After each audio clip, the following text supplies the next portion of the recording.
Bueno, buenas noches a todos. Bienvenidos a su clase del día de hoy. Nos alegra que estén aquí. Veo por aquí que está el señor Héctor Pavas. Nos alegra que estés aquí. Espero que estés eh, recuperándote y que sigas mucho mejor. Bueno, envío un saludo a todos. Hoy nos acompaña el profe John Jairo Almario. Va a estar acompañándonos el día de hoy. Vamos entonces a dar inicio a nuestra clase y para esto pues vamos a orar. Espero que por favor nos dispongamos para orar. Bueno, papá, te damos gracias por este día, Señor. Te damos gracias por este tiempo que tú has dispuesto y en el que te ha placido que estemos aquí, Señor. Ponemos este tiempo en tus manos y te pedimos que sea tu Espíritu Santo el que esté acá dirigiéndonos, enseñándonos, abriendo nuestra mente, nuestro pensamiento, nuestro entendimiento, que nuestros pensamientos estén alineados a tus pensamientos, Dios, a tu propósito. Gracias porque sabemos que tus pensamientos son más altos que los nuestros y bueno, queremos poder tener tu visión, Señor. Guíanos en este tiempo, Señor. Hoy bendecimos la vida de cada una de las personas que están en este lugar, Señor.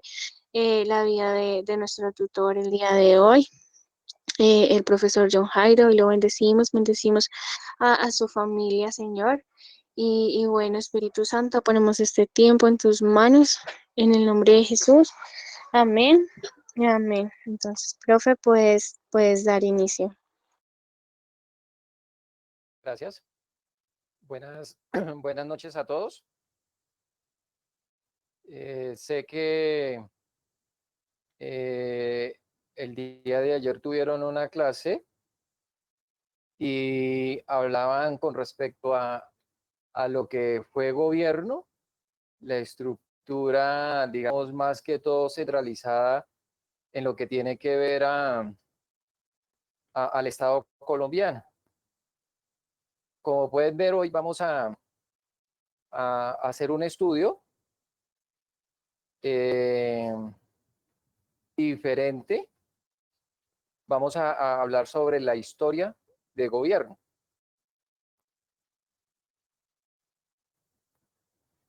No sé, ¿me escuchan bien, cierto? Sí, profe, te escuchamos perfectamente. Listo. La presentación la están viendo bien. Sí, también vemos tu presentación. Listo, ok. Ok. Listo. Bueno, como me acaban de presentar, mi nombre es John Jairo Almario. Yo soy abogado, especialista en Derecho Constitucional y Administrativo y tengo estudios teológicos, también respecto a lo que es la licenciatura y la maestría, y también estudios de doctorado en teología. Vamos a hacer un pequeño estudio con respecto a lo que tiene que ver con la historia de gobierno. Vamos a encaminar esa historia de gobierno en el énfasis de la historia de gobierno cristiano, que es decir, con una cosmovisión bíblica, y la repercusión social que ha tenido con respecto a todos los tiempos de la historia.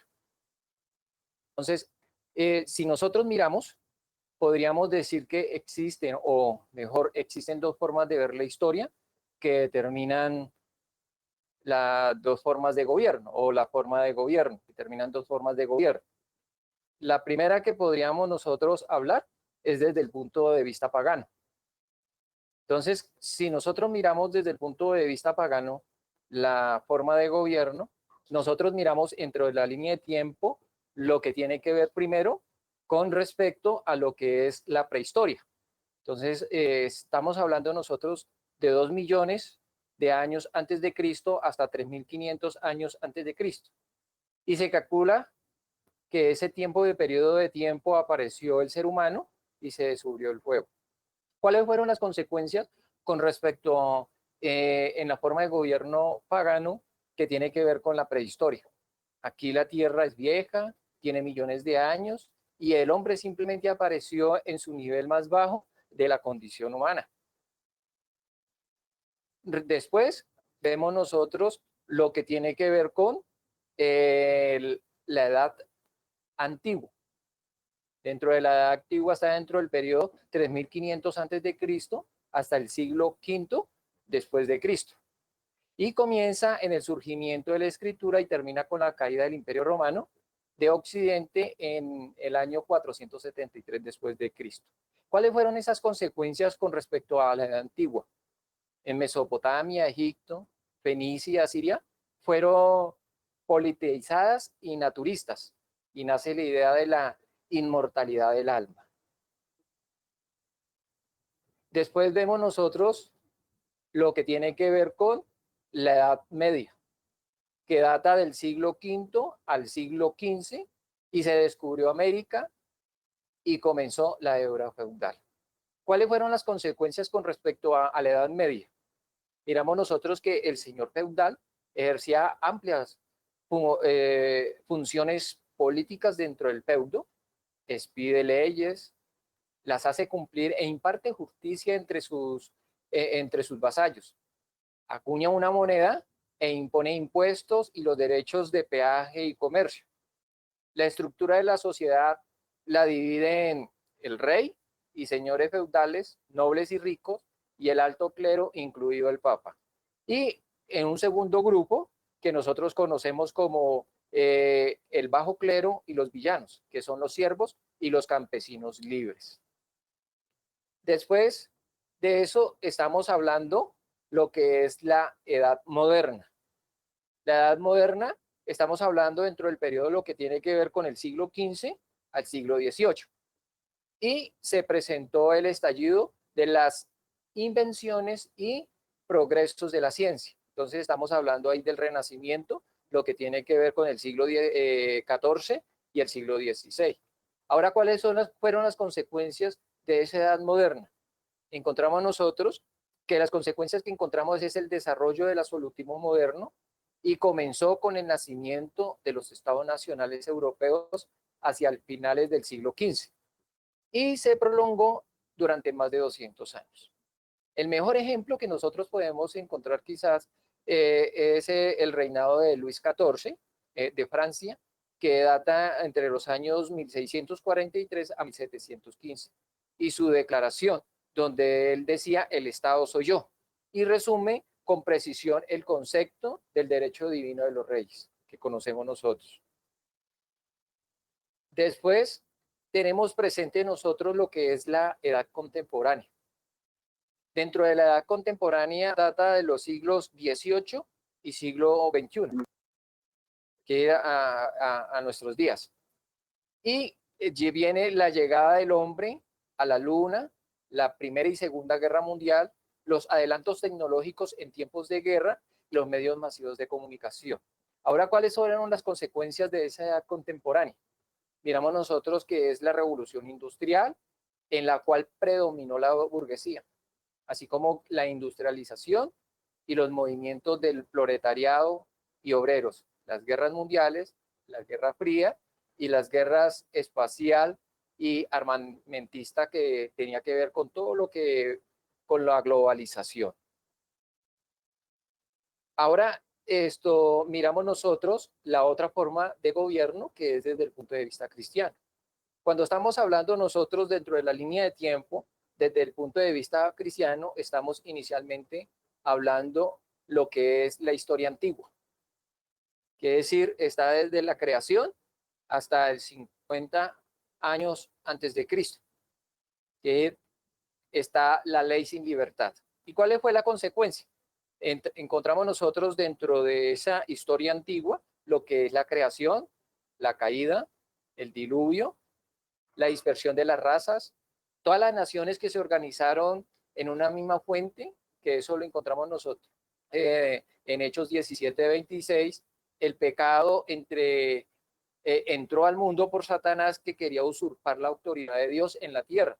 Eso lo podemos mirar en muchos textos bíblicos, entre ellos Isaías 12:14. Y después tenemos lo que conocemos nosotros como la historia de la Edad Media, que data del año 50 antes de Cristo al año 300 después de Cristo. Ahí ya estamos hablando que la ley de la libertad. ¿Y cuáles fueron las consecuencias? Miramos nosotros que Dios dio la ley. Encontramos nosotros en Gálatas 3, del 22 al 24, en este periodo entonces enmarca un punto de declive en lo que tiene que ver con la era pagana y el comienzo de la era cristiana. Y si miramos nosotros en 2 Corintios 3:17, vemos cuando vino el cumplimiento del tiempo, Dios envió a su Hijo para redimir a aquellos a quienes estuvieron bajo la ley, para que podamos recibir la adopción, que somos hijos de Dios. Lo podemos nosotros mirar en textos bíblicos como en Gálatas 4, del 4 al 5. Después tenemos lo que tiene que ver con la edad medieval, la historia medieval, que data de los años 300 después de Cristo al año 1382 después de Cristo. Y ahí estamos hablando de lo que tiene que ver la libertad en conflicto con la ley. Entonces, ¿cuáles fueron las consecuencias con respecto a la historia medieval según desde el punto de vista cristiano? Y que el cristianismo latino providencialmente preservó la doctrina central de Cristo, que Cristo era el Hijo de Dios, y la preservaba de la idolatría oriental. Y miramos nosotros que el cristianismo se mezcló con las hordas barbarias por 1000 años en el cristianismo, el cual luchó con la idea de ser del Estado o ser un Estado la Iglesia, y violaba el espíritu de la verdadera libertad del Evangelio. Después encontramos nosotros lo que conocemos nosotros como la historia moderna, que data de 1382 después de Cristo al tiempo presente, y hace referencia a la reconciliación entre la ley y la libertad. Ahora, ¿cuáles fueron las consecuencias? Miramos nosotros que la Biblia de Wycliffe marcó un punto de quiebre y el avance de la libertad. Miramos nosotros que el cristianismo inglés sobrepasó todas las otras formas nacionales porque sus reformas se apoyaban en unas personas, pero la reforma inglesa se apoyó de la Biblia en las manos de la gente. Eso lo constata lo que tiene que ver con el gobierno civil cristiano, que tiene la cosmovisión bíblica en Efesios 6:17.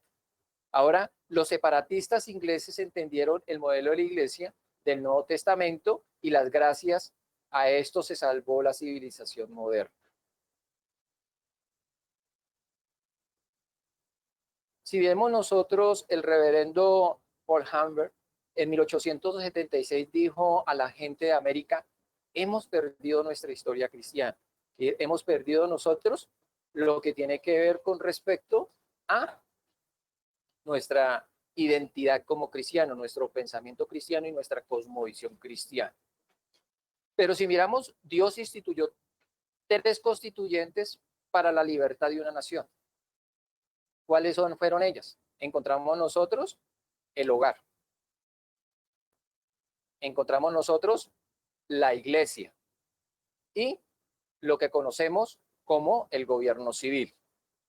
Ahora, las instituciones de gobierno, que es la familia, vemos que la familia en Génesis 2:24 dice: por tanto dejará el hombre a su padre y a su madre y se unirá a su mujer y serán una sola carne. Entonces miramos nosotros que la iglesia es una institución divina y lo encontramos nosotros en Mateo 16:18 y Hechos 1:8, que dice: tiene la responsabilidad de discipular las naciones por medio de ser influencia y formar la conciencia de los ciudadanos. Dios nos llamó a ser sal, luz y atalayas de nuestra nación. Estar alerta cuando el peligro se avecina para destruir nuestra sociedad. Avisarles cómo hacían los profetas y esperar que la iglesia, como pueblo inteligente y bíblico, siempre tome las decisiones más sabias para vivir para Dios en libertad.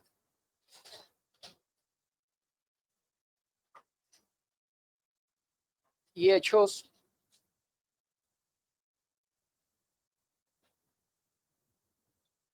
1:8 dice, pero recibiréis poder cuando haya venido sobre vosotros el Espíritu Santo y me seréis testigos en Jerusalén, en toda Judea, en Samaria y hasta lo último de la tierra.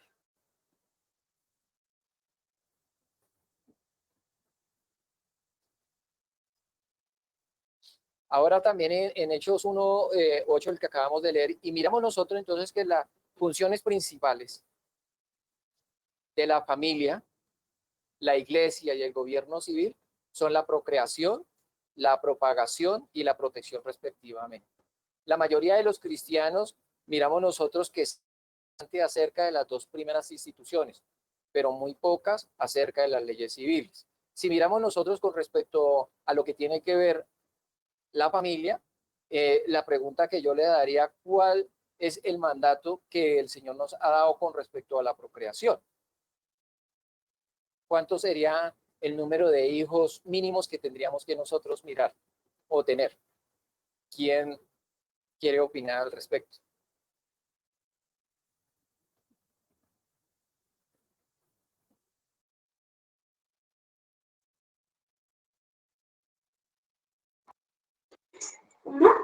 Yo diría que son 4.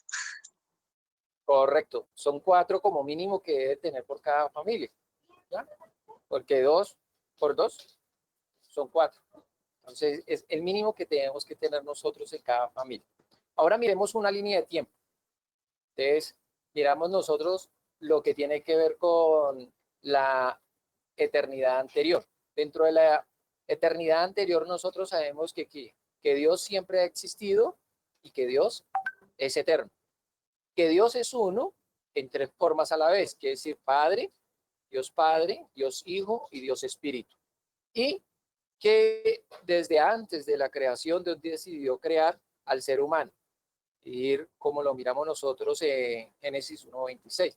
Eso es lo que tiene que ver con el decreto, no con los decretos. Recuerde que es un decreto nomás que toca varios temas, pero es un decreto divino de Dios. Entonces, dentro de esa línea de tiempo, con respecto a la creación, es lo que inicialmente nosotros conocemos como autogobierno. ¿Qué es el autogobierno? Entonces, es un universo diseñado para la vida en la tierra, y hombres y mujeres creados iguales a imagen de Dios, que lo encontramos nosotros en Génesis 1:27, donde encontramos nosotros la creación del hombre, donde Dios formó al hombre en Génesis 2:7 y donde formó a la mujer en Génesis 2:22. Y miramos una perfecta relación con respecto a Dios, en amor y en trabajo. Y una perfecta libertad con respecto a la ley, que es autoridad, obediencia en armonía. Recuerden de que en el Sinaí es que nos dan públicamente la ley, pero en el momento de la creación, la ley la tenemos nosotros en nuestras conciencias.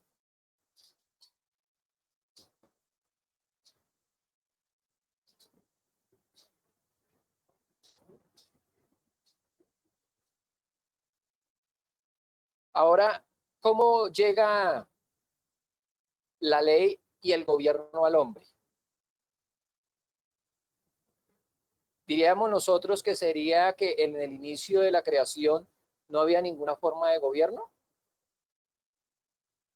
¿Qué dicen ustedes? ¿Dónde comienza la historia de la ley y el gobierno?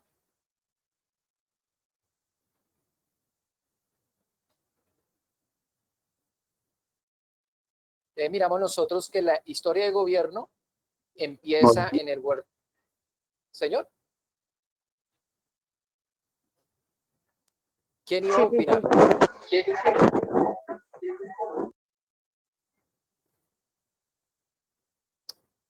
Continuamos entonces. Entonces, miramos nosotros que la historia de gobierno empieza en el huerto del Edén, con el primer hombre. Cuando Dios coloca al hombre en el Edén, le dio un mandato de dominio sobre todas las criaturas, incluyéndose a él mismo. Entonces, la primera institución que encontramos nosotros es la persona como individuo. Génesis 1 del 26 al 28. Entonces, miramos nosotros que por primera vez en la Biblia vemos la idea original de Dios para con el hombre que aprendiera a autogobernarse. Y el examen fue darle la habilidad de resistir, no comer del árbol prohibido sin ningún tipo de restricción externa. Entonces miramos nosotros que Dios le había dado a Adán la capacidad de internalizar el gobierno en el orden de ser exitoso. Eso lo vemos nosotros en Génesis 2, capítulo 2, versículos del 16 al 17, donde mandó Jehová a Dios al hombre diciendo, de todo árbol del huerto podrás comer, mas del árbol de la ciencia del bien y del mal no comerás, porque el día que de él comieres, ciertamente morirás. Entonces, Adán fracasó en controlarse a sí mismo y por eso la consecuencia es la dificultad para que el hombre se gobierne mismo, para que tenga autogobierno. Durante ese tiempo, entonces, miramos nosotros que no existía ningún gobierno malvado establecido. Miramos que el mandato de dominio dado a Adán no incluye en ninguna instancia el gobernar sobre otro ser humano. Y por eso es cuando Caín mató a Abel y por no controlar su ira y los celos, a quien vemos tomando la responsabilidad por justicia y protección. Fue a Dios mismo. Lo miramos nosotros en Génesis 4, del 1 al 16. Entonces, dentro de la línea de tiempo, vemos la creación y el autogobierno. Y vemos otro que lo que conocemos nosotros como el pecado. Dentro de esas características del pecado vemos las consecuencias naturales del pecado. ¿Cuáles son las consecuencias naturales del pecado? Todos conocemos respecto de eso, que nosotros heredamos con respecto a esas consecuencias naturales, porque dice que nacemos nosotros en pecado. Génesis 3, del 13 al 20. Miramos nosotros la separación del hombre de Dios, del hombre de Dios. Miramos nosotros la esclavitud con respecto al hombre al pecado y los propósitos inquebrantables de Dios. Entonces, miramos nosotros que después de un periodo de tiempo es donde prevalecía el pecado y la falta de autogobierno, entonces llevaba a los hombres a la violencia. Dios vio que el resultado de esas acciones sería que el hombre se destruiría el uno al otro. En Génesis 6, del 1 al 13, entonces Dios decide intervenir trayendo el diluvio para destruir a todos, pero no a una sola familia, que es lo que conocemos que salvó a la familia de Noé, a sus hijos y a sus respectivas esposas. Después de este evento de la intervención directa de Dios que trae el diluvio, ocurre un cambio drástico en la tierra. Entonces, ¿cuál es ese cambio en la forma de gobierno que Dios hace en la tierra? ¿Quién quiere opinar al respecto? ¿Cuál es el cambio en la forma de gobierno que Dios hace en la tierra?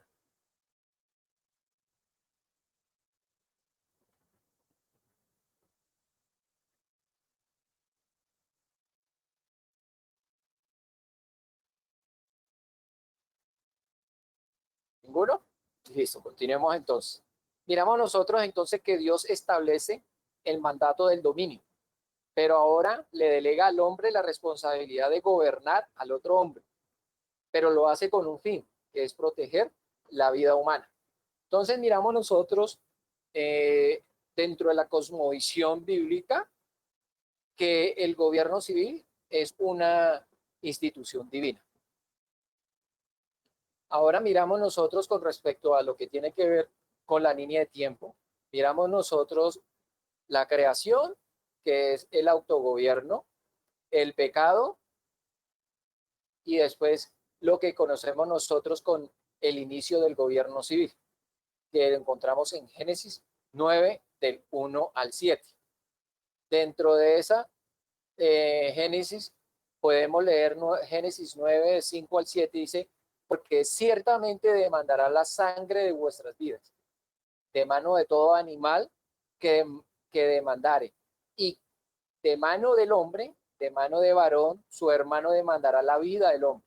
el que derrame sangre de hombre, por el hombre su sangre será derramada, porque a imagen de Dios es hecho el hombre, mas vosotros fructificad y multiplicaos, procread abundantemente en la tierra y multiplicaos en ella. Entonces, ¿qué encontramos nosotros aquí? ¿Cuál es la base del gobierno civil que se inclina en este pasaje?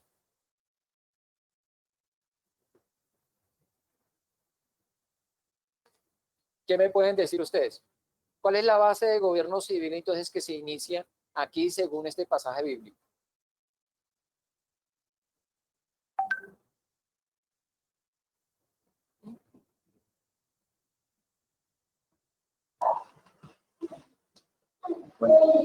Un gobierno de protección, cuidado.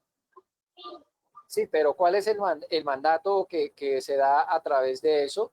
Si nos devolvemos, ten en cuenta ahí lo que dice, porque dice, el que derramare sangre de hombre, por el hombre su sangre será derramada. ¿Qué tipo de sentencia es esa? Disculpe, caballero. Justicia. Exactamente, sí. Como dice, ojo por ojo, digámoslo así, que Sí, y ahí es, si la persona mata a otra persona, la justicia va de la misma manera. Si la persona mató a otra persona, el asesino tiene que pagar con la misma causa que la cual fue derramada la sangre, ¿sí? y según nuestras leyes, y según la ley que encontramos nosotros en la cosmovisión, ¿cómo se llamaría esa sentencia? Es lo que están pidiendo ahorita para algunos delitos.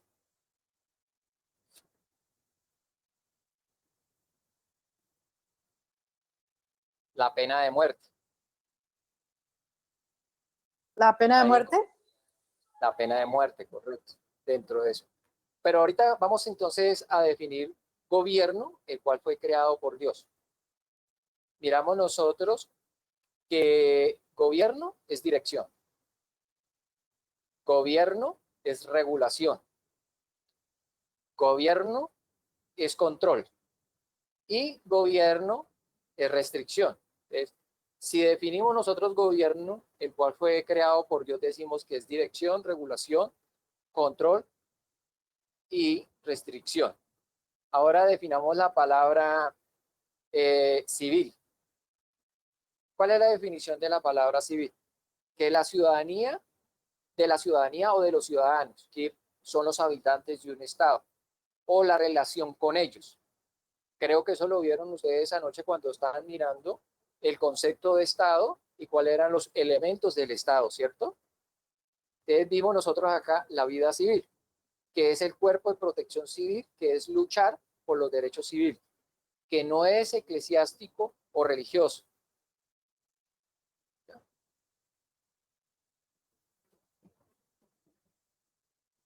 Si miramos nosotros lo que tiene que ver con el concepto de gobierno, miramos que la palabra de Dios advierte que la causa mayor por la cual el pueblo de Dios perece y es llevado cautivo es por su ignorancia o por la falta de conocimiento de la verdad.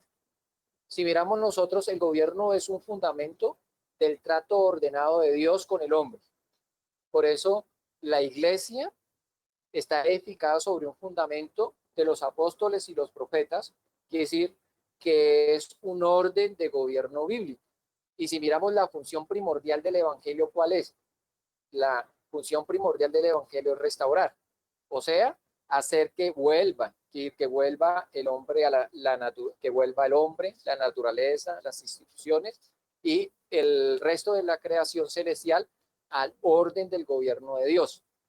Si miramos nosotros que la libertad del hombre está bajo la ley de Dios, la ley de Dios es el aire dador de la vida del hombre a la sociedad, y la sociedad es la condición básica de su existencia. Entonces, dentro de esos parámetros de lo que acabamos nosotros de mirar, tomamos el concepto de lo que es gobierno civil. Entonces, gobierno civil es la estructura social que a través de la instrucción, la regulación, el control y la restricción de sus participantes hace y aplica leyes en pro de la protección mutua con el fin de asegurar los derechos civiles. Si ven que, ¿cuál es el fin de la ley? La protección mutua con el fin de asegurar los derechos civiles. Eso, si miramos nosotros, Romanos 13, del 3 al 4, dice, porque los magistrados no están para infundir temor al que hace bien, sino al malo. ¿Quieres, pues, no temer a la autoridad? Haz lo bueno y tendrás alabanza de ella. Porque el servidor de Dios para tu bien, pero si haces lo malo, teme, porque no es vano, lleva la espada, porque no en vano lleva la espada, pues es servidor de Dios, vengador para castigar al que hace mal. Entonces, miremos nosotros lo que es el gobierno civil. Entonces, miramos que nosotros, gobierno civil, dice ser ministros de Dios, un siervo de Dios para el bien, no para nuestro mal. Entonces, la función del ministro dentro del gobierno civil es siempre buscar en pro de la libertad y satisfacer los derechos que son de nuestros hermanos que hacen parte de ellos, de nuestros siervos. El gobierno civil debe valorar, proteger la vida, la libertad y las propiedades dadas por Dios, no por concesión del gobierno. De manera que podemos orar para que vivamos quieta y reposadamente en toda piedad y honestidad. Ahora, dentro del gobierno, entonces también miramos nosotros que es ejecutando, es decir, que el gobierno civil es vengador para castigar al que hace lo malo y administrando los castigos de acuerdo al delito y a los malhechores de una sociedad civil. Si miramos nosotros George Washington, perdón, él nos da un pensamiento muy importante y muy interesante que dice que es imposible gobernar correctamente una nación, dice, sin Dios y la Biblia. Ese pensamiento nos lo da George Washington. Ahora, ¿cuáles son los tipos de gobiernos? Encontramos nosotros que la monarquía es el gobierno de uno. El gobierno de un grupo, que es la oligarquía. Encontramos la democracia, que es el gobierno de las mayorías. Y la anarquía. Dentro de la anarquía sabemos nosotros que no hay gobierno.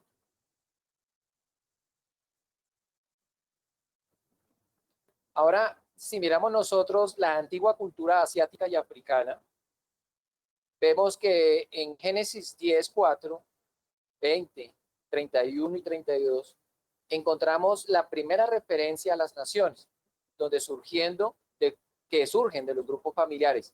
Entonces también encontramos el surgimiento de la monarquía pagana, los reinos, como forma de gobierno civil en estas naciones.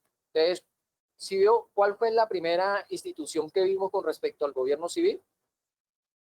Dijimos que era el individuo, que es la persona.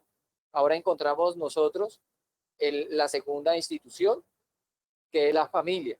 Y si vemos nosotros con respecto a la historia de la iglesia, encontramos que inicialmente cada familia era como una institución, una iglesia. Vemos nosotros. Entonces vamos a la línea de tiempo. Hemos hablado de la creación con respecto al autogobierno, lo del pecado, el inicio del gobierno civil, y ahora nos vamos, hablamos del gobierno, de la centralización del poder. Eso lo vemos en Génesis 11 y siempre nos lleva a hacer referencia a Nimrod, 2200 antes de Cristo.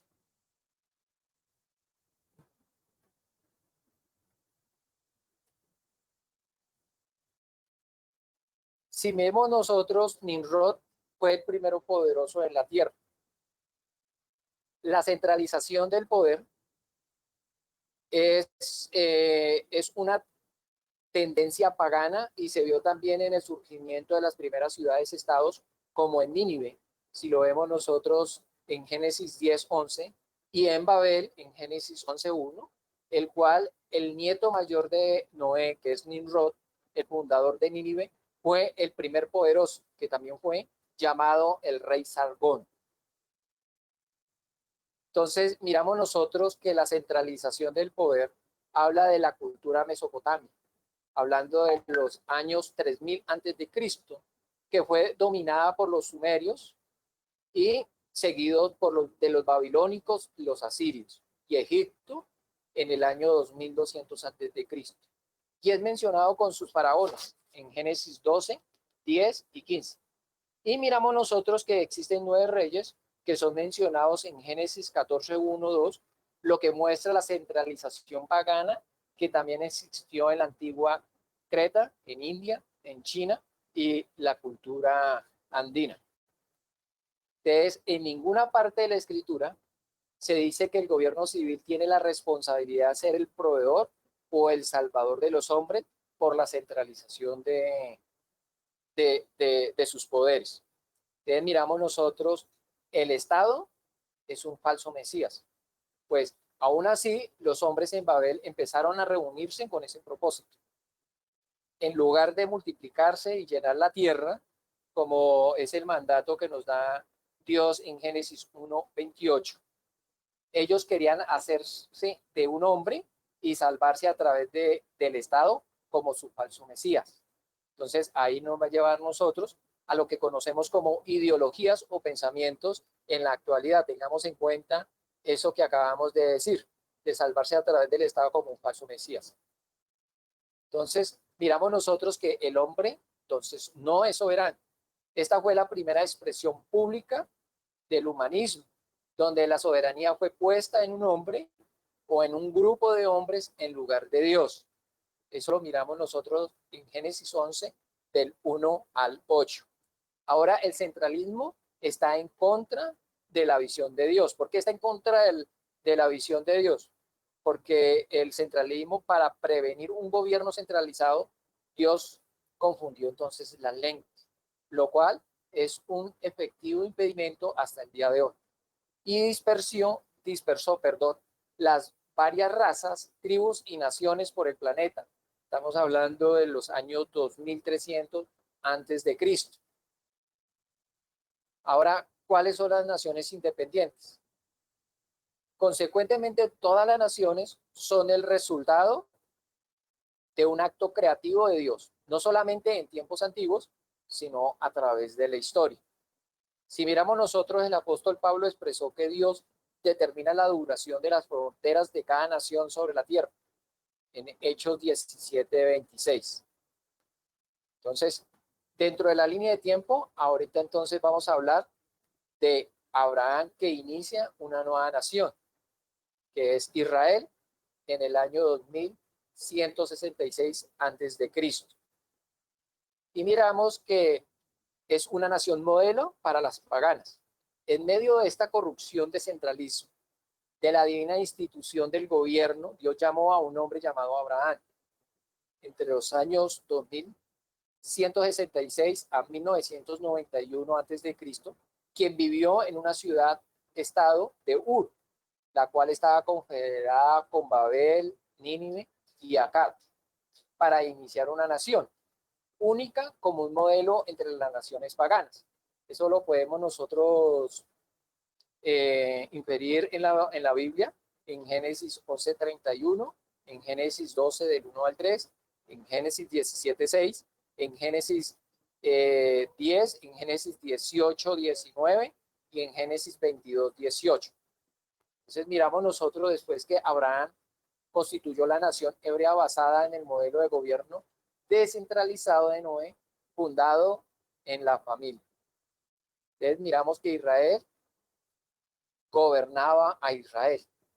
Entonces, Abraham llegó a ser un príncipe piadoso, según Génesis 23:6, gobernante de Israel y enseñó que, primero, el mundo está gobernado por las leyes fijas de un Dios único, no por caprichos de una multitud de dioses traviesos. Y segundo, la familia autogobernada basada en ideas de pacto que empezó con Noé en la base de la libertad y el orden.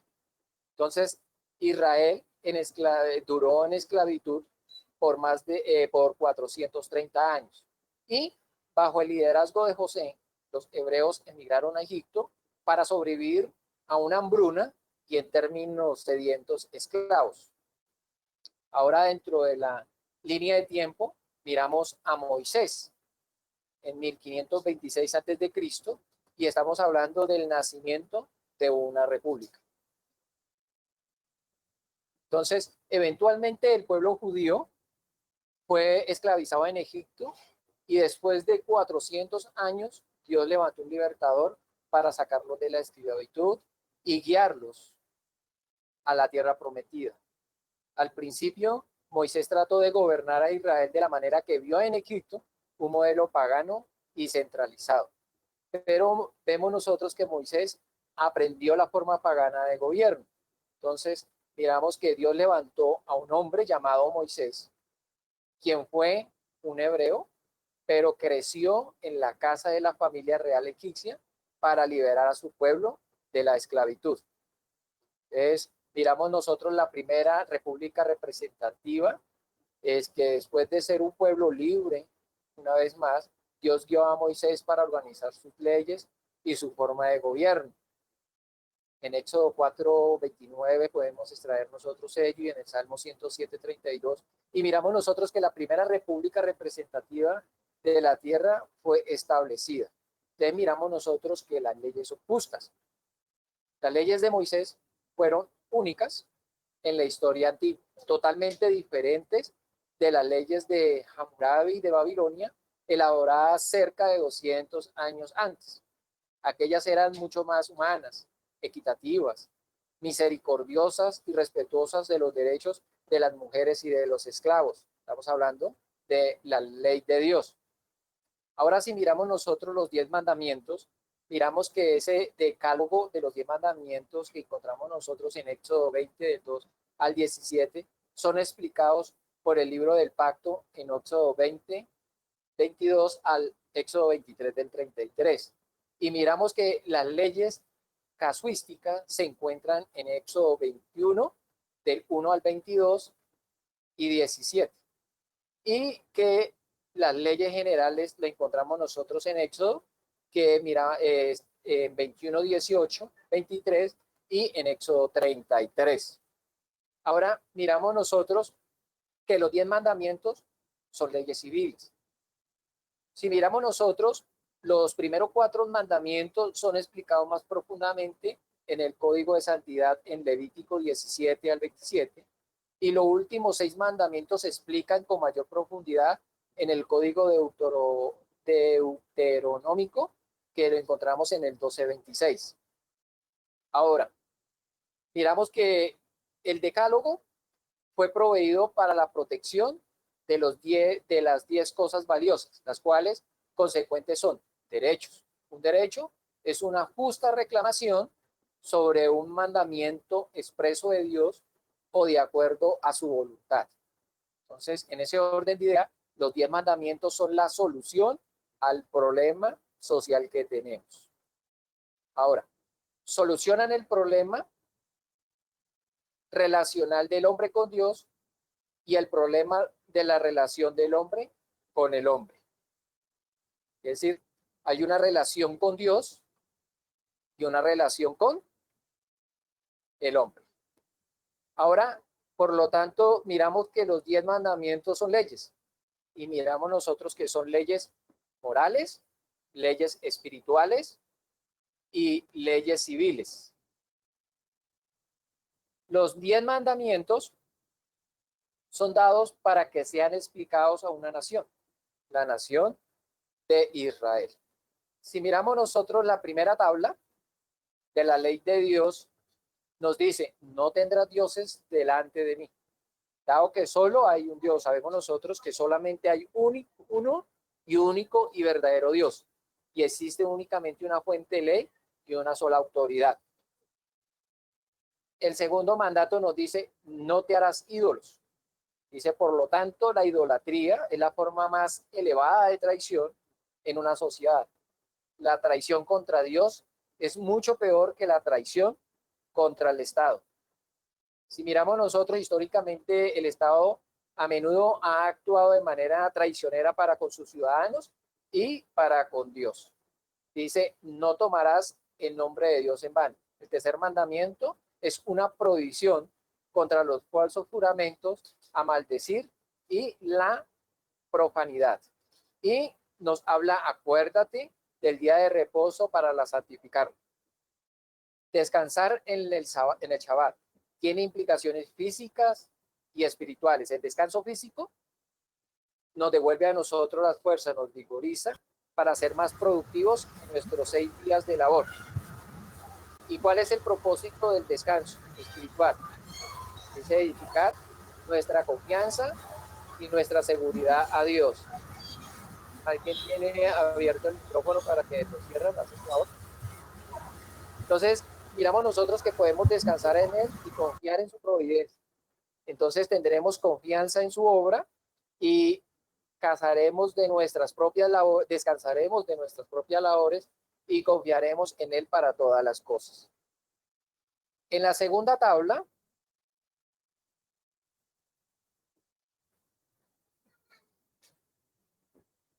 encontramos honra a tu padre y a tu madre. Dice, la familia es el bloque básico de construcción de la sociedad. Si la familia es socavada, la sociedad se derrumbará. Este mandamiento contiene una promesa. Cuando honras a tu padre y a tu madre, tus días serán prolongados en la tierra que Dios te da y te irá bien. Serás bendecido. En Deuteronomio 5:16. Y si vemos nosotros, según las filosofías actuales, más adelante lo volveremos a tratar, esa institución de la familia es la más atacada. ¿Por qué? Porque ellos saben que atacando a la familia se derrumba la sociedad y derrumbando la sociedad pueden entrar ellos a mostrarse como el Salvador. El otro ley dice, no matarás. Las leyes de Dios protegen la vida. Sabemos nosotros que la vida es muy valiosa para Dios. Él declara que si se toma una vida, se requiere una vida. Esto, claro está, debe hacerse basado en la ley de Dios y de una manera bíblica. Y cualquiera que diere muerte a alguno, por dicho de testigos morirá el homicida. Si esto no se hace, la tierra será contaminada. Dice, no cometerás adulterio. El propósito de este mandamiento es proteger el matrimonio y por ende la familia, que es el bloque básico de construcción de la sociedad. Las consecuencias positivas de este mandamiento son la edificación y la preservación de las fuentes de las familias fuertes. Declara el carácter sagrado de la relación familiar. Dice, no robarás. Miremos que este mandamiento de no robarás, dice, este mandamiento a no robar implica que el hombre tiene un derecho dado por Dios de poseer propiedad. Recuerde que nosotros somos mayordomos de lo que el Señor nos da, nos prospera. Y miremos si nosotros vemos ese mandamiento, viene de mayor a menor, porque sabemos nosotros, robar es diferente a hurtar. Entonces, si miramos nosotros las características que tiene que ver con respecto a este principio, es entre lo más suave a lo más grave, que cuando usted hurta a una persona, muchas veces usted le extrae algo sin que esa persona se dé cuenta que no usa violencia, pero cuando robas está utilizando violencia y la otra persona se puede dar cuenta de que le están quitando algo que le pertenece. Dice, no hablarás contra su prójimo falso testimonio. ¿Sí? Mentir es algo odioso y es una abominación para Dios. Es parte de la vieja naturaleza, algo que debemos nosotros de limpiarnos, de quitarnos. Y Pablo amonesta a hablar siempre la verdad, siempre a nuestro prójimo, diciéndonos no solamente amar y hablar verdad en lo exterior, sino conformarnos a la verdad interiormente. Por eso es que dice que en el mucho hablar, pecamos. Y dice, no codiciarás, que nada de lo que pertenece a su prójimo. Con respecto a todo lo que le pertenece según el mandamiento, entonces la propiedad de los bienes, los animales y la mujer. La ley de Dios como un modelo de libertad social. Entonces miramos nosotros que desde el principio el propósito de Dios no fue limitar a Israel.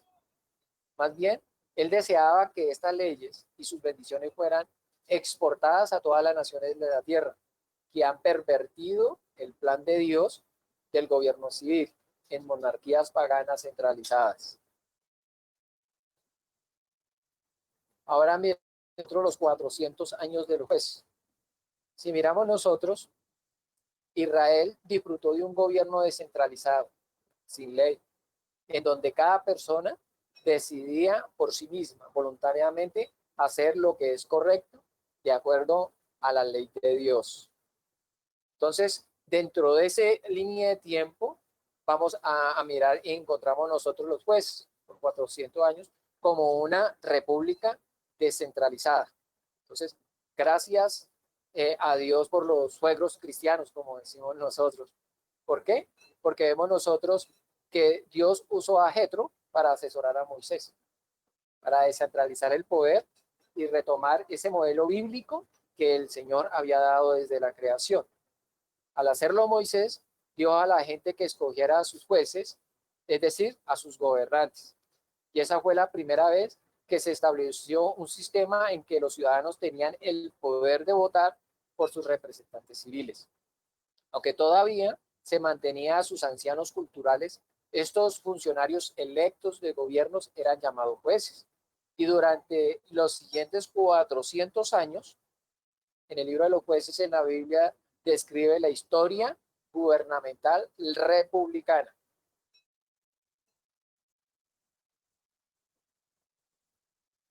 Ahora, la Constitución, vemos nosotros que es una base para una república bíblica. Entonces, si vemos aquí, Dios también le da a Moisés un sistema de leyes y una constitución para el gobierno de una nación alrededor del año 1450 a.C. Y este es el libro del pacto, o sea, lo que se llama una constitución escrita, un libro escrito, un pacto que es igual a una constitución. Es una diferencia al resto del mundo pagano en el tiempo en que no tenía ley fija suprema. La ley era lo que el monarca dijera que era. Y la ley era caprichosa, era arbitraria, era desigual, era aleatoria. Por eso la ley de Israel estaba escrita en tablas de piedra, por lo que era digna de confianza y justa para todos.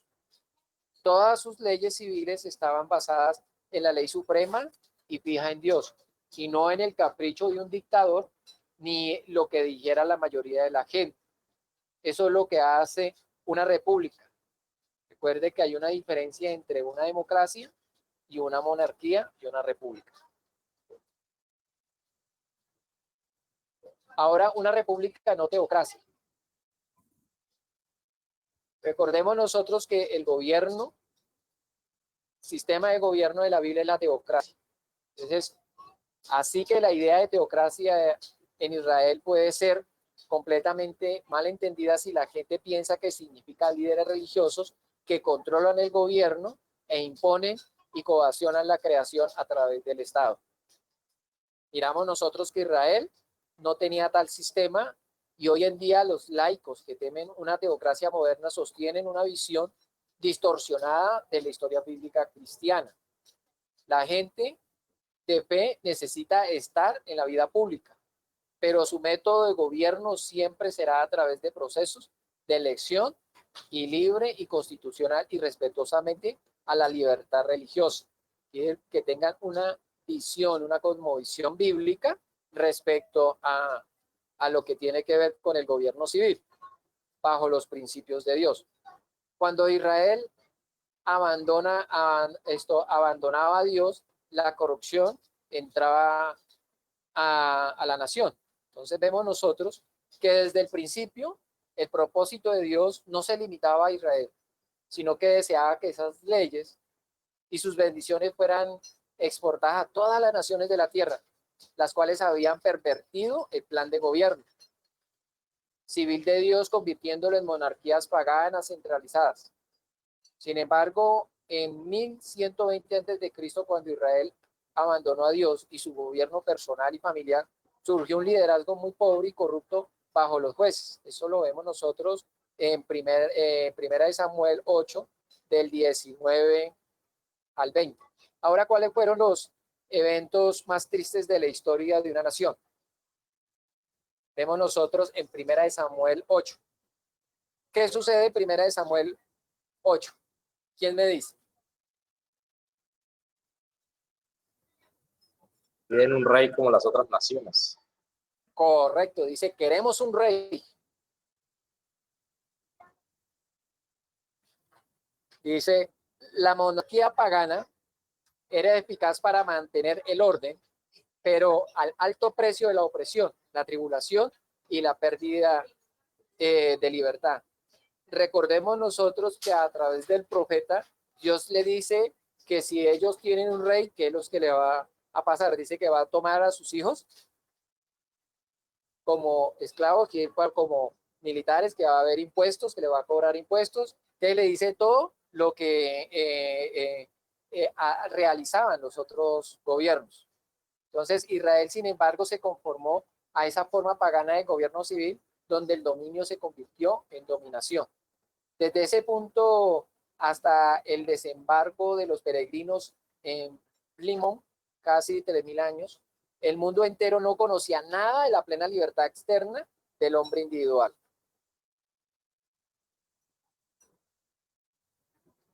Ahora se acabó la libertad externa en los eventos históricos de las naciones.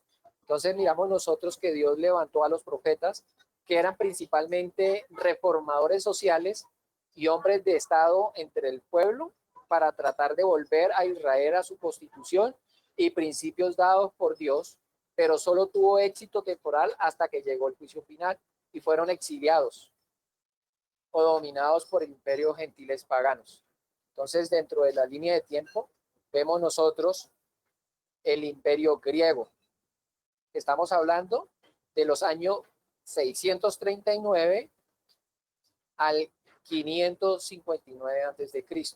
Y ahí donde miramos nosotros que desarrolló un lenguaje claro y razonable para que la evangelización fuera predicada a todos los pueblos de la tierra.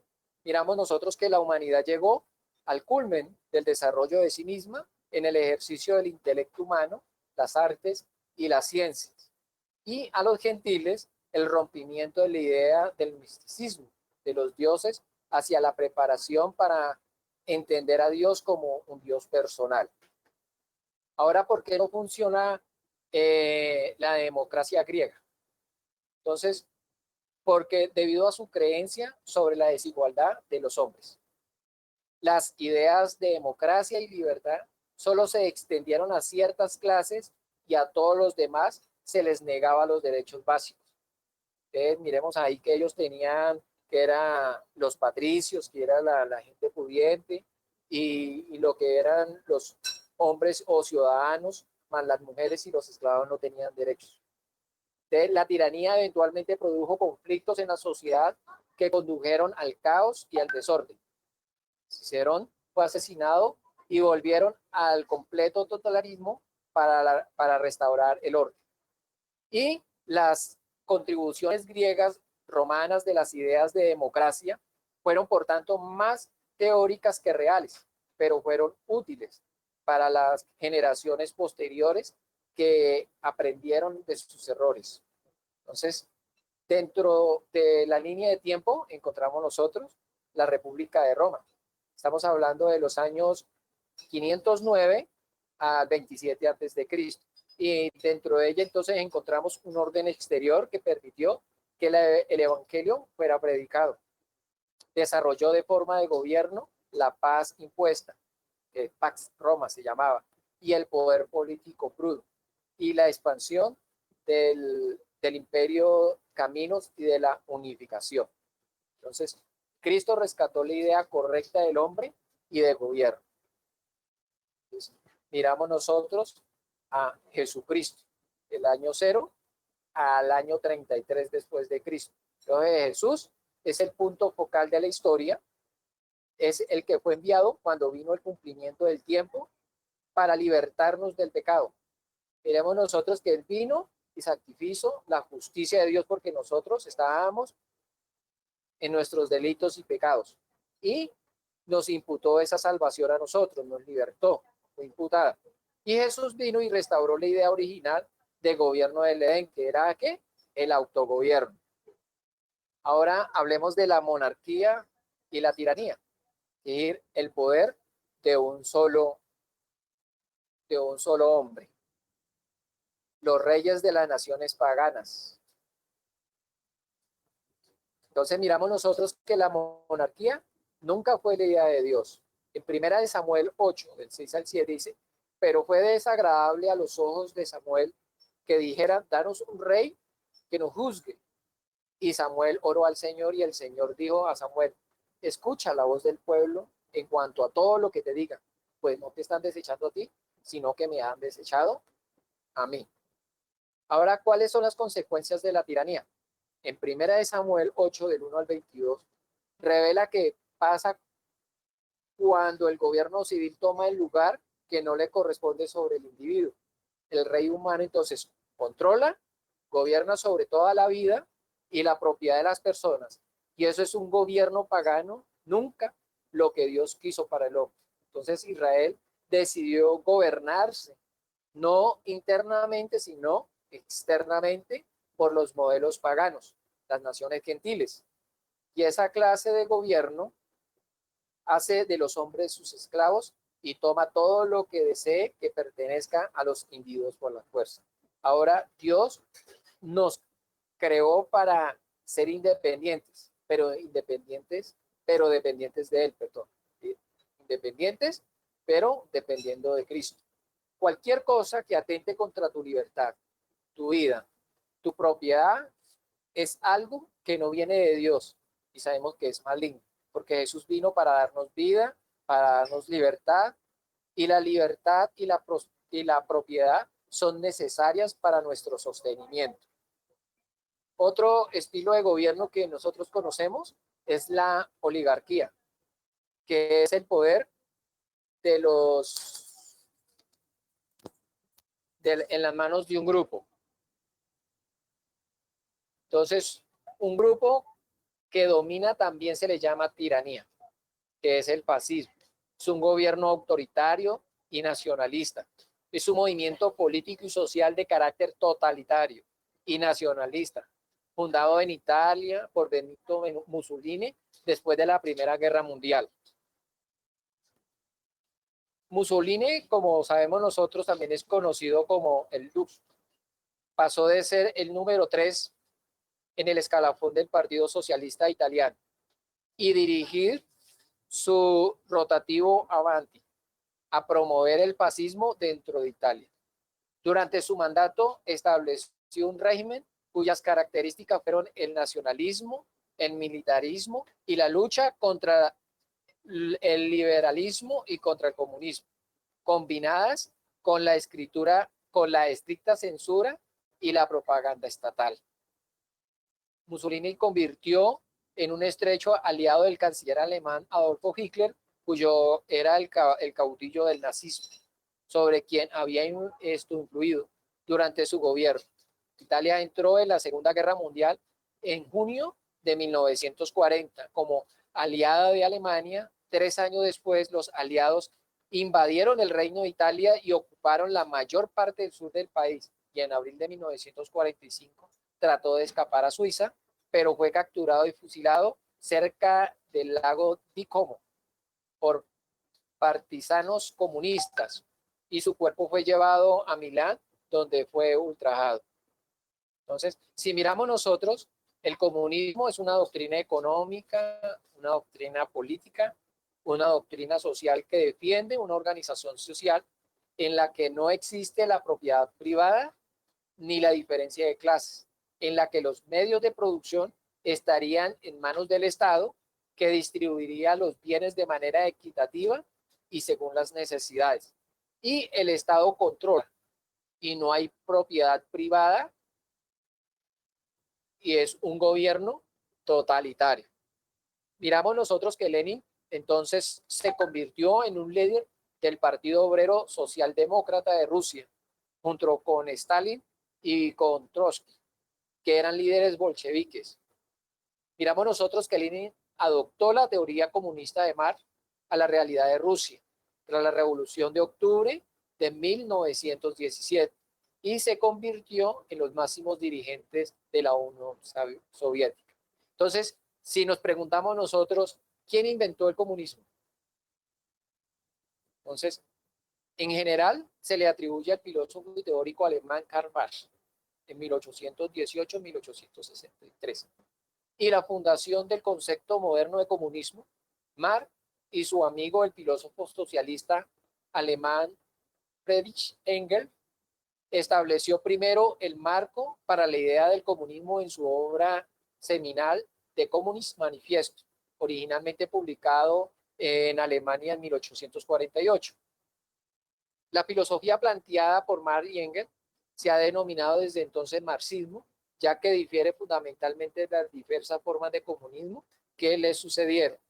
Miremos nosotros que ahora lo que conocemos como progresismo se atribuyen a lo de Carlos Marx, pero es una mezcla total porque si nosotros miramos, la mayoría de los que siguen estos movimientos, diríamos el 95%, son de las que Carlos Marx, Federico Engels, no quiere como socialistas. Ahora, ¿cuáles son las ventajas y desventajas? Las ventajas.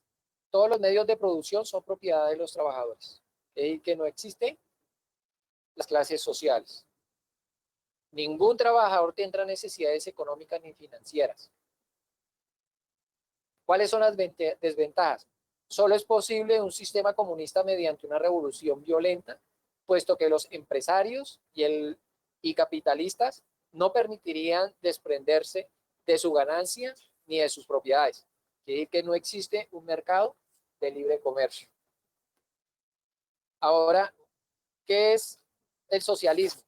Vemos nosotros que es totalmente distinto al comunismo, que es una doctrina política y económica que propugna la propiedad y la administración de los medios de producción por parte de las clases trabajadoras con el fin de lograr una organización de la sociedad en la cual exista una igualdad política, una igualdad social y económica de todas las personas. Es un control del Estado por medios económicos.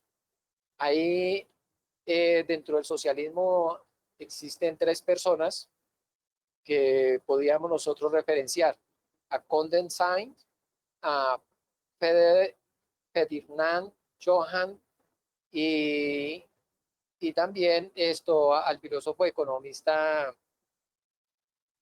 Lassalle.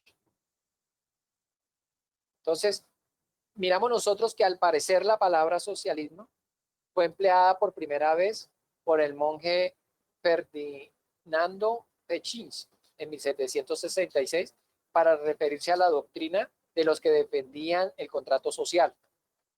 Recordemos nosotros que el contrato social es una construcción en lo que tiene que ver con las constituciones liberales, como fundamento de las organizaciones de las sociedades humanas. 20 años más tarde, otro autor italiano, Appiano Buffet, volvió a utilizarlo. Y sin embargo, la palabra socialismo en el sentido moderno del término no aparece hasta 1830 en la Gran Bretaña y en Francia, casi simultáneamente, para designar las ideas de los seguidores de Robert Owen y de Henry Saint-Simon. El primer uso que miramos nosotros que le dan es el neologismo, que suele atribuirse al saint-simoniano francés de Pierre Leroux, quien es el número de octubre de diciembre de 1833. Entonces, Lenin, en el Estado y la Revolución en 1917, utilizó la palabra socialismo para referirse a la primera etapa en la consecución de la sociedad sin clase, o comunismo, caracterizado por la organización colectiva en la producción y en la distribución, en tanto que el comunismo sería siendo particular. Después, tenemos que mirar lo que es el nazismo. Entonces, ¿qué es la doctrina nacionalista, racista y totalitaria que fue impulsada por Alemania, por Adolfo Hitler, que es un político alemán de 1889 a 1945, después de la Primera Guerra Mundial, y que defendía el poder absoluto del Estado, la superioridad y la supremacía del pueblo germano frente a los demás pueblos de Europa? Es un gobierno nacionalista, creía en su superioridad de la raza aria y lo más común o la más común forma de gobierno en la historia y en el presente.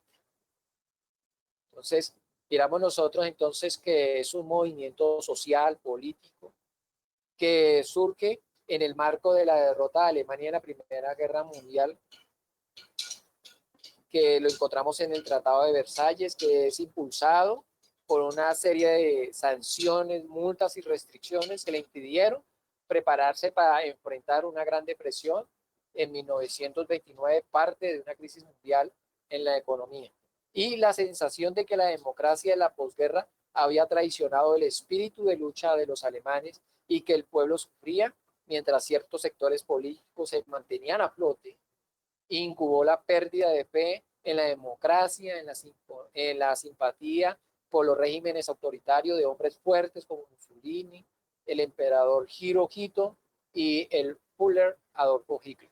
Entre esos tres países, conocemos nosotros como Italia, Japón y Alemania, serían justamente gobernados por régimen fascistas y serían aliados en la Segunda Guerra Mundial, que descenderían a finales de la década de los 30.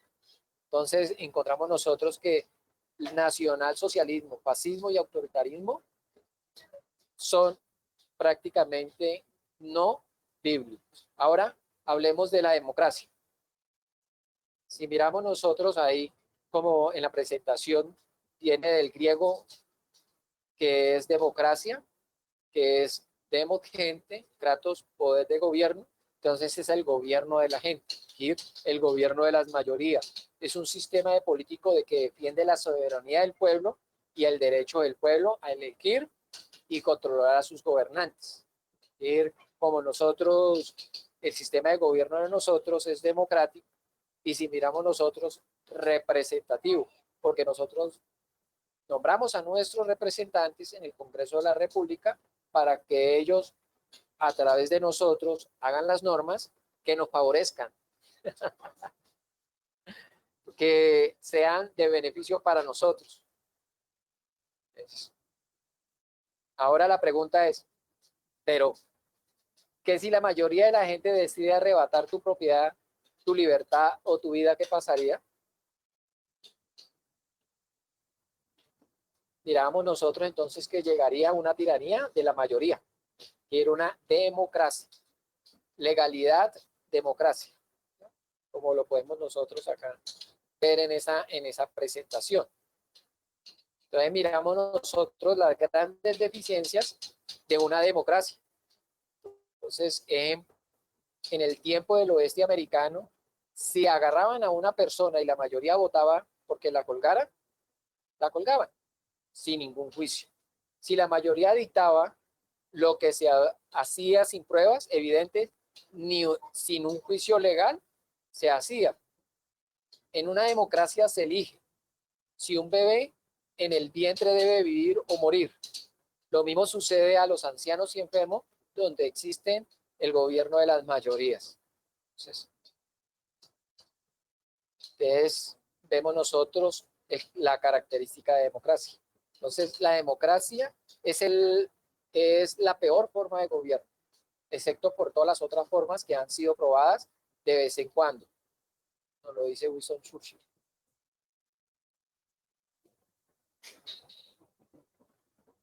Entonces, ¿dónde nace la democracia? La democracia podemos decir nosotros que nace tradicionalmente en la ciudad griega, en Atenas, hacia los años 500 antes de Cristo. La democracia ateniense. La democracia ateniense era muy diferente a la actual, ya que no existían partidos políticos ni el voto popular para la toma de decisiones. Las mujeres no tenían derecho a votar. Cada ciudadano se defendía sus intereses y los cargos públicos se hacían por sorteo. Y podían participar todos los ciudadanos varones mayores de 18 años. Entonces, miramos nosotros que la democracia es una forma de gobierno en lo que los ciudadanos escogen a los gobernantes o dirigentes que los representarán al conducir el país. Esta escogencia se hace a través del voto universal. Entonces, ahora, ¿por qué nace la democracia? Si miramos nosotros, la democracia ateniense se implantó después de muchas reformas para salir de la oligarquía y de las tiranías. Los intereses sociales que la sociedad ateniense no tenía en cuenta los intereses de la sociedad en su conjunto. Entonces, bajo el gobierno de una mayoría muy homogénea y doctrinaria, el sistema democrático puede ser tan opresivo como la peor dictadura que podemos tener nosotros. Ahora, otro sistema de gobierno que existe, que es la anarquía. ¿Cuál es la anarquía? Es falta de todo gobierno en un estado. La anarquía es una forma utópica de organización social. Es un desorden, es una confusión o barullo por ausencia o flaqueza de una autoridad. Es una ausencia total de estructura gubernamental en un estado. Quiere decir que la anarquía es temporal. Entonces, anarquía.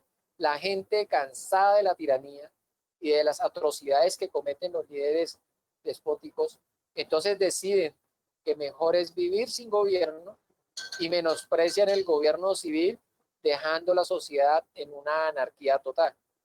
Cada cual defiéndese como pueda. Entonces, no hay una dirección, no hay una regulación, no hay un control ni una restricción, que en términos generales hay un caos. Ese es el símbolo de la anarquía. Ahora miremos nosotros en Jueces 1, del 1 al 10, dice, los hijos de Israel hicieron lo malo ante los ojos del Señor, y el Señor entregó en manos de Madián por 7 años. Y el poder de Madián prevaleció sobre Israel por causa de los madianitas. Los hijos de Israel se hicieron escondites en las montañas, en las cavernas y en los lugares fortificados. Porque sucedía que cuando los hijos de Israel sembraban, los madianitas venían con los amalecitas y los hijos del oriente y subían contra ellos. Acampaban frente a ellos y destruían el producto de la tierra hasta Gaza. Y no dejaban sustento alguno en Israel, ni oveja, ni buey, ni asno, porque subían con su ganado y sus tiendas, que estaban como langostas en multitud, tanto ellos como sus camellos. Eran innumerables y entraban en la tierra para devastarla. Así fue empobrecido Israel en gran manera por causa de Madián, y los hijos de Israel clamaron al Señor. Y cuando los hijos de Israel clamaron al Señor a causa de Madián, el Señor envió a los hijos de Israel un profeta que les dijo, así dice el Señor Dios de Israel, fui yo el que os hice, os libré de la mano de los egipcios y de la mano de todos vuestros opresores. Los desaloqué delante de vosotros y os di su tierra. Y os dije, yo soy el Señor, vuestro Dios.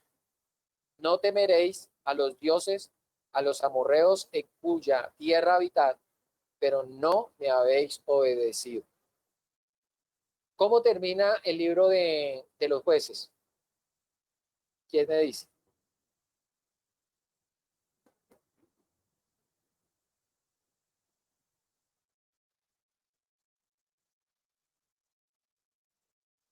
¿Nadie se acuerda?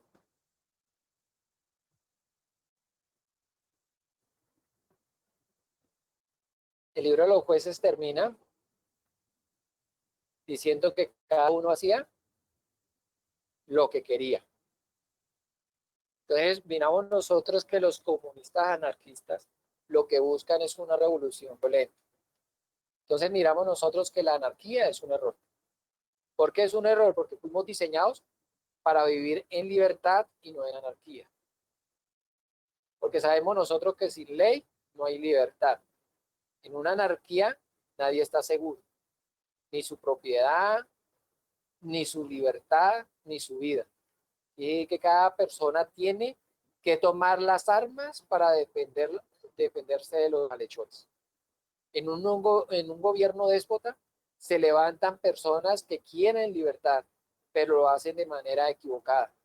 Es protestando, matando, destruyendo y causando una revuelta externa que no produce cambio. Estos que dirigen estas protestas son nombrados líderes y se convierten en déspotas, repitiendo el ciclo de la tiranía, de la anarquía, de la tiranía. Lenin, Hitler, Castro, etc.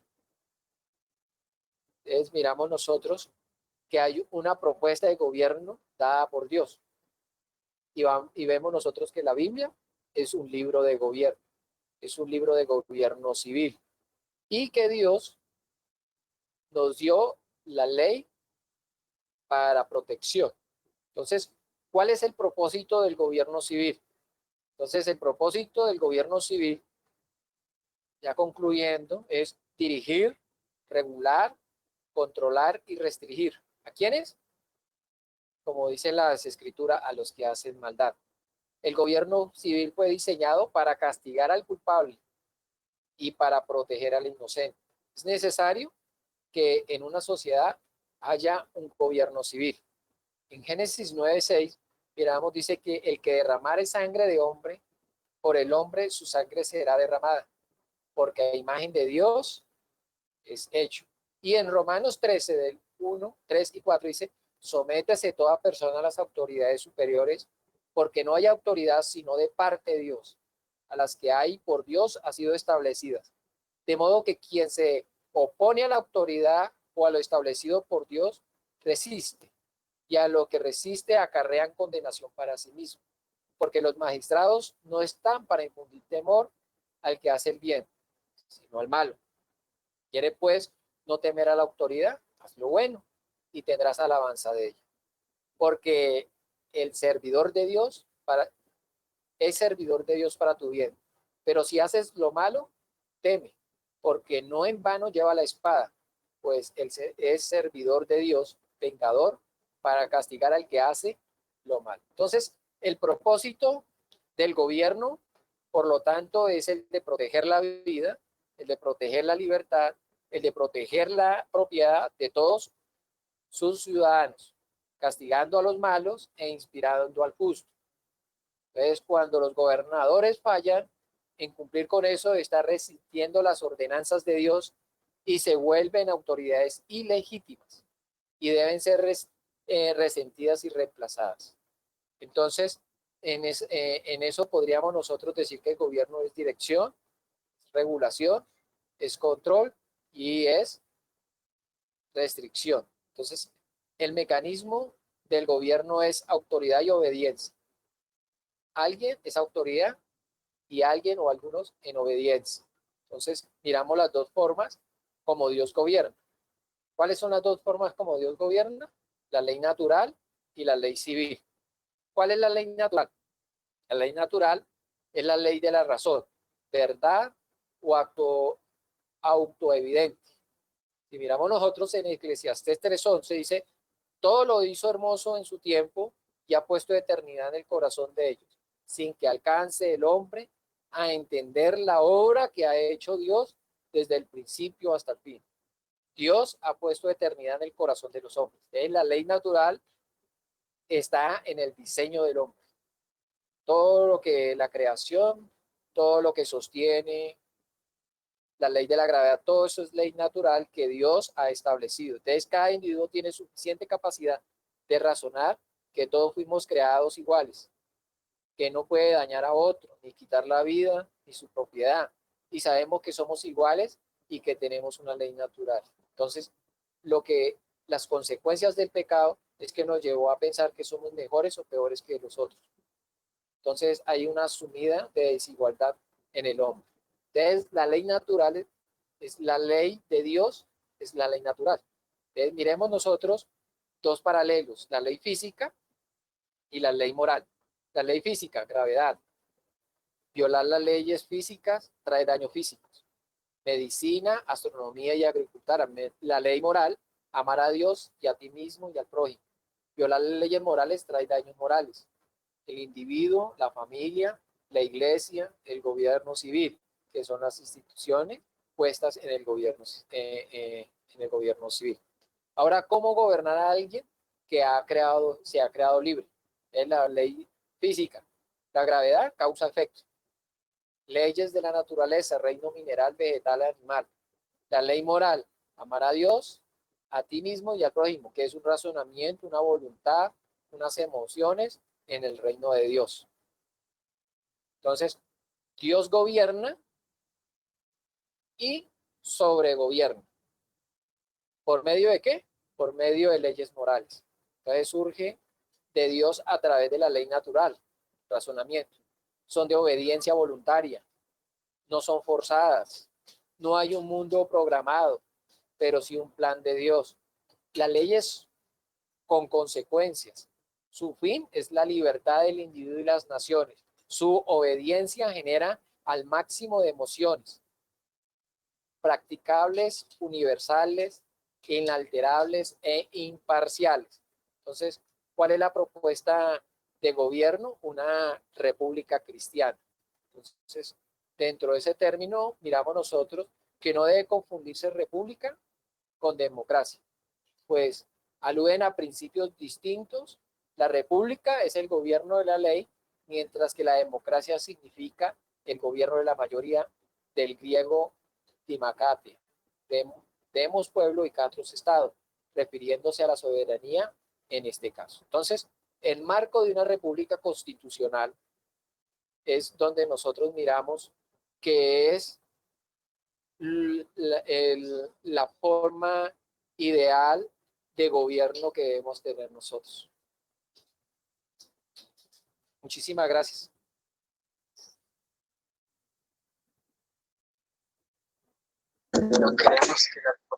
Bueno, profe, muchas gracias a ti por tu tiempo y pues por la disposición para enseñarnos. Entonces, bueno, no sé si oramos ya para finalizar o hace falta algo. No, pues si tienen de pronto alguna pregunta, alguna duda, me la pueden hacer llegar a través de aquí de las personas que están organizando y en la medida que sea posible se les resolverá las inquietudes, porque ya no tenemos tiempo para ello. Listo, vale. Entonces ya saben, si alguno tiene quizás alguna pregunta, entonces pueden por medio mío hacérsela llegar al profe. Listo, entonces vamos a orar para finalizar este tiempo. Pregunta Angie, permiso. Dale, Ah, Yori.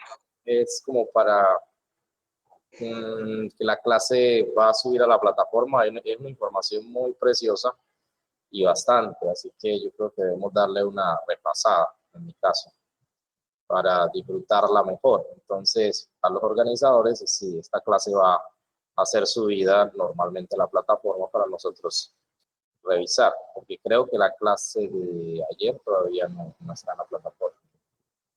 Gracias. Vale, yo confirmo entonces con Pau, pero igual yo creería que sí. Listo, entonces yo igual le comento a Pau, tanto de la clase de ayer como la de hoy. ¿Listo? Bueno, entonces, ahora sí voy a orar para finalizar.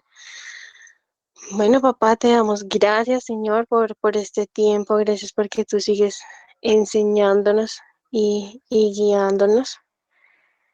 Gracias porque nos muestras, Señor, cuál es tu diseño, Señor, cuál es la forma que tú tienes pero también nos muestras y nos enseñas cuáles son las del mundo, Señor, para que no caigamos en ese error, Señor.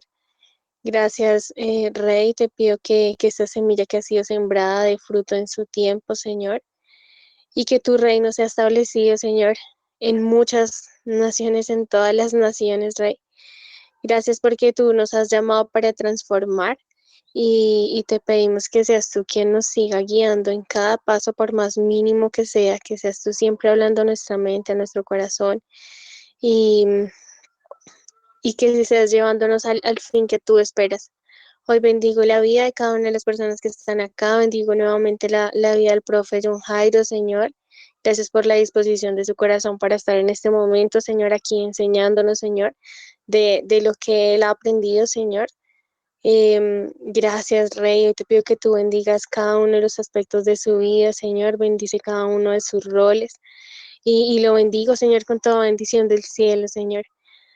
Bueno, Rey, ponemos esta noche en tus manos, Señor. Y bueno, en lo que queda de semana. Gracias porque dice en tu palabra que aún en la noche tú enseñas a nuestra conciencia, Señor. Y bueno, te damos gracias y damos gloria y honra a ti en el nombre de Jesús. Amén y amén. Amén y amén. Muchas gracias. Gracias a todos. Bueno, muchas gracias a todos entonces por haber asistido el día de hoy. Gracias a todos. Gracias, profe. Qué excelente clase. Gracias a todos y el profe. Muchísimas gracias. Enseñanzas. Un abrazo a todos y bendiciones. Que tengan buena noche. Gracias, lo mismo.